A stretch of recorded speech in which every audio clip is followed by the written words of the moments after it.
मैया सम्मान योजना के अंतर्गत दिसंबर में 2500 रुपए दिए जाने की घोषणा की गई है और अब महिलाओं को साल के 30,000 रुपए मिलने की घोषणा की गई है। राज्य की 18 से लेकर 50 वर्ष तक की आयु की महिलाओं को अब 30,000 रुपए सालाना दिए जाने की घोषणा की गई है।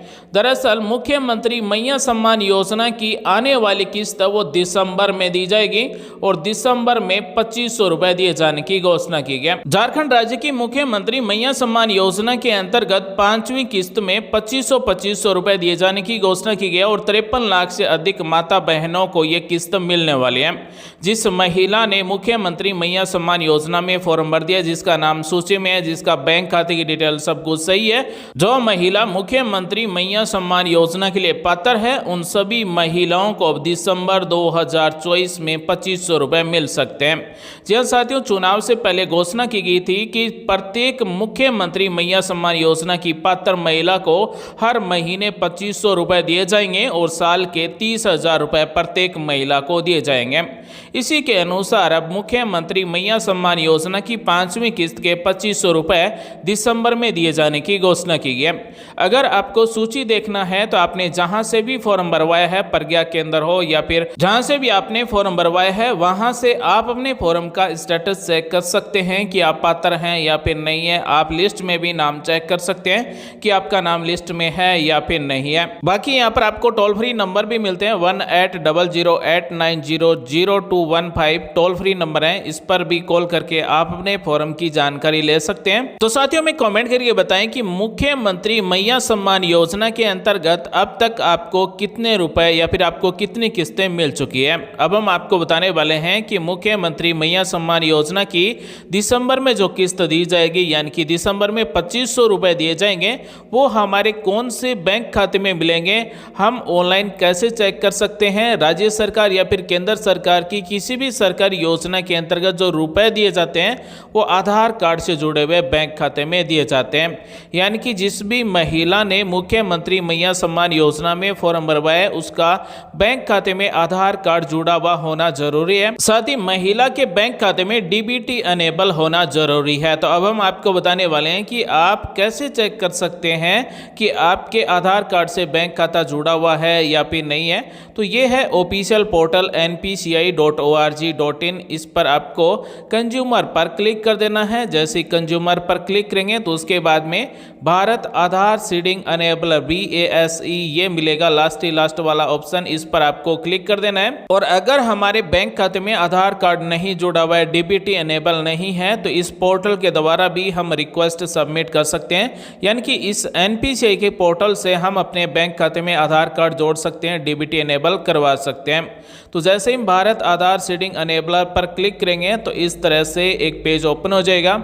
NPCI का पोर्टल है वो अपडेट कर दिया गया है। यहाँ पर अब अकाउंट डिटेल भी चेक कर सकते हैं, यानी कि जिस बैंक अकाउंट के साथ में हमारा आधार कार्ड जुड़ा हुआ है वो बैंक अकाउंट का नंबर क्या है, IFSC कोड क्या है, ये सब कुछ जानकारी यहाँ से चेक कर सकते हैं। साथियों, जब भी राज्य सरकार की तरफ से आर्थिक सहायता दी जाती है, यानी कि रुपए भेजे जाते हैं, वो डीबीटी के द्वारा भेजे जाते हैं, तो हमारे बैंक खाते में डीबीटी अनेबल होना जरूरी है। तो यहाँ पर एक नंबर है आधार सीडिंग, यानी कि अगर किसी के बैंक खाते में आधार कार्ड नहीं जुड़ा हुआ है तो यहाँ से आधार सीडिंग के लिए रिक्वेस्ट सबमिट कर सकते हैं। अगर आधार कार्ड से जुड़ी हुई सर्विस का स्टेटस चेक करना चाहते हैं तो 2 नंबर पर क्लिक करके चेक कर सकते हैं। और 3 नंबर है आधार मैप्ड स्टेटस, यानी कि हमारे बैंक खाते में आधार कार्ड जुड़ा हुआ है या फिर नहीं है, यहाँ से चेक कर सकते हैं। साथ ही हमारे आधार कार्ड के साथ में कब कब मैपिंग हुई है ये हिस्ट्री भी चेक कर सकते हैं। और लास्ट में एक नया ऑप्शन जोड़ा गया अकाउंट डिटेल्स, यानी कि आधार कार्ड से जो बैंक खाता जुड़ा हुआ है उसकी डिटेल यहाँ से चेक कर सकते हैं। तो दोस्तों, अब हम आपको बताने वाले हैं कि हमारे बैंक खाते से आधार कार्ड जुड़ा हुआ है या फिर नहीं जुड़ा हुआ है। ये चेक करने के लिए आधार मैप्ड स्टेटस पर हम क्लिक करेंगे।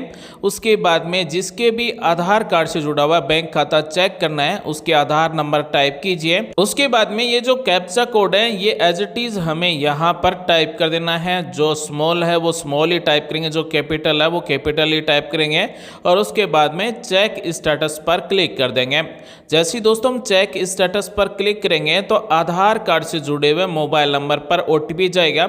कौन से मोबाइल नंबर पर OTP गया है, मोबाइल नंबर के लास्ट के 4 नंबर यहाँ पर मिल जाते हैं। तो इस मोबाइल नंबर पर जो मैसेज के द्वारा 6 नंबर का OTP गया है वो OTP हमें यहाँ पर टाइप कर देना है और उसके बाद में हमें सबमिट कर देना है। सबमिट करने के बाद में अगर इस आधार कार्ड से बैंक खाता जुड़ा हुआ है तो इस तरह से डिटेल आ जाएगी, अन्यथा नो रिकॉर्ड फाउंड आएगा, यानी कि आधार कार्ड नहीं जुड़ा हुआ है किसी भी बैंक खाते से।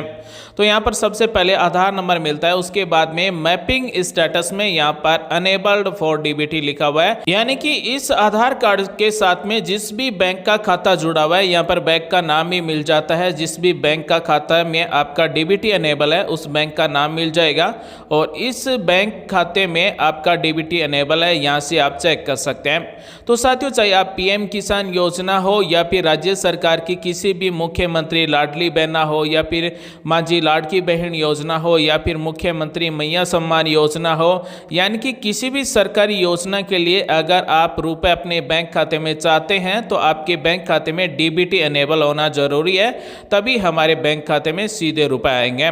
अगर किसी के बैंक खाते में आधार कार्ड नहीं जुड़ा हुआ है, DBT अनेबल नहीं है, तो एक नंबर ऑप्शन है आधार सीडिंग, इस पर आपको क्लिक कर देना है।